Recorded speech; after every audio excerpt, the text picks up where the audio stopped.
అందరికీ నమస్కారం. నేను మీ డాక్టర్ బండారు సత్యనారాయణ చోడవరం. ఈరోజు నా దగ్గరికి ఒక 78 సంవత్సరాల మహిళ కొంచెం తలనొప్పిగా ఉన్నాదండి. ఈ మధ్య నాకసల నిద్ర పట్టటం లేదు. ఆందోళనగా ఉంటుందని వచ్చింది. ఏమ్మా ఏం జరిగిందంటే ఆవిడ చెప్పిన వివరాలేంటంటే ఆవిడకి భర్త లేరు, చనిపోయారు.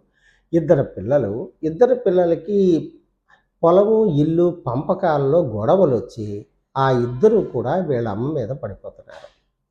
నువ్వు తన దగ్గరికెళ్ళంటే తన దగ్గరికి, తిన దగ్గరికెళ్ళంటే తిన దగ్గరికి ఇద్దరు కూడా ఇంట్లో నుంచి కదపడానికి ప్రయత్నిస్తున్నారు. ఈ మధ్యలో ఆవిడ తట్టుకోలేక చోడవరం కోర్టులో కూడా నా ఆస్తిని నాకు మళ్ళీ తిరిగి నా పిల్లలు ఆక్రమించుకున్న నా ఆస్తిని తిరిగి నా స్వాధీనపరచమని చెప్పి కోర్టులో కూడా పిటిషన్ వేసుకుంది.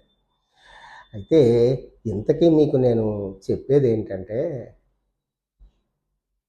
తల్లిదండ్రులు ఉన్నంతకాలం పిల్లలుంటారు.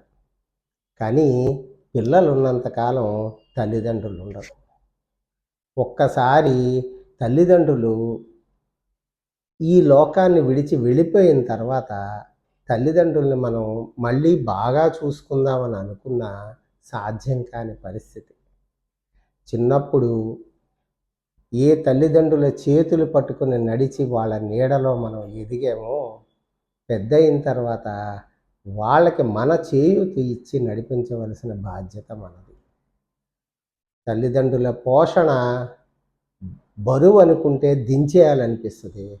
బాధ్యత అనుకుంటే సంతోషంగా ఉంటుంది. అందరికీ నమస్కారం.